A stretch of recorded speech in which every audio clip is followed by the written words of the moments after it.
just a quick review of the book, Pocket Anatomy and Protocols for Abdominal Ultrasound by Stephen Penny. He's written a lot of books for sonographers. Books are solid, I gotta tell you. Anyway, this book is divided up into 12 chapters. I'm going to name each one briefly just to give you an idea what's in the book. First one is Abdominal Sonography Overview. 2 is the pancreas, 3 is the liver, 4 is the gallbladder and the biliary tract, 5 is the urinary tract, 6 is the spleen, 7 is abdominal aorta and inferior vena cava, 8 goes over the GI tract, 9 is the male pelvis, 10 is the neck and face, 11 is the breast, 12 is infant hips, neonatal brain, and neonatal spine.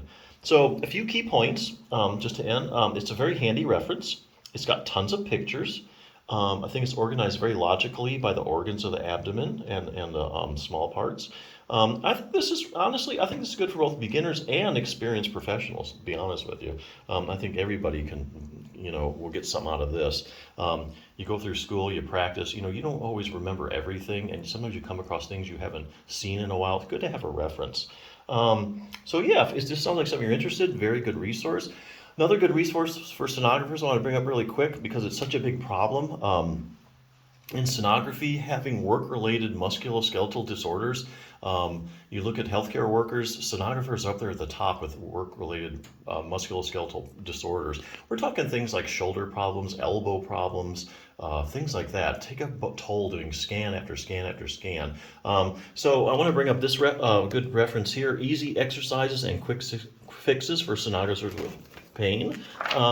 Basically, this book is exercises that target the most stressed out tissues in a sonographer's body. And it starts with the thumb, it goes to the wrist, elbow, shoulder, neck, and the lower back. So just to give you an idea what's in the book, see if it's something you might be interested in. It starts out with like a distraction technique for your thumb. If you have like thumb arthritis or issues, overworked joints, distraction is a really good thing to do for a joint. Overworked joints just love it because it takes all the pressure off the joint. As far as thumb, the muscles, there's a couple muscles, abductor pollicis longus and first dorsal interossei. There's a couple muscles. Those are two attached to the base of the thumb joint, which is the most problematic thumb joint, where you get arthritis first in the thumb most of the time. Strengthen those muscles and get a lot of good joint stability, so you avoid a lot of problems down the road. Here's a technique here to instantly lower carpal tunnel pressure for up to 15 minutes.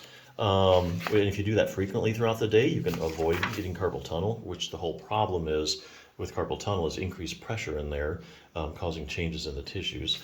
Wrist distraction technique for your wrist joints. Also goes into wrist strengthening. Has a couple good exercises for that. How to increase wrist circulation.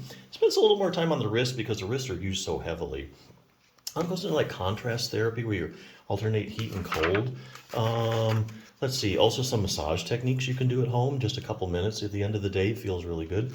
Goes over some splints, if you're to that point that you really need to rest your wrist. Shows you some good ones that you want to consider, what to look for. The elbow goes over an exercise that, to get rid of tennis elbow.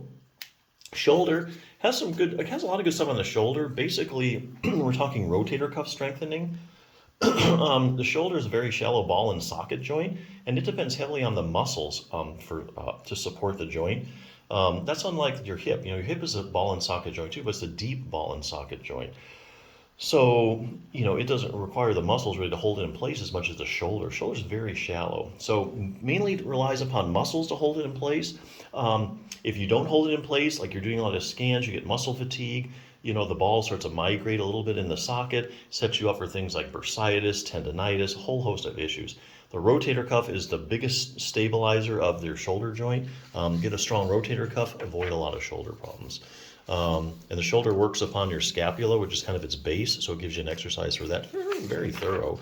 Also gives you some stretches for your back. The neck goes over, actually it has a strengthening exercise and some stretches, and then it ends with the low back. Strengthening exercise and some stretches. Now the strengthening exercise is multifidus strengthening. A lot of people have heard of the multifidus. It's actually the main stabilizing muscle in your low back. Just about any back problem you can name. I can show you probably a study where they've, stuck the multifidus muscle in that patient population, and they found multifidus dysfunction. So it's definitely a muscle you want to strengthen to avoid. Also good for treating a problem, a back pain problem. I know there's studies where they've taken people with chronic low back pain, just did multifidus strengthening, and back pain gets a whole lot better. So just another tool for the sonographer, just like this book. So if you're looking for, a pocket anatomy like this of abdominal ultrasound, this is a fantastic resource. So definitely check it out.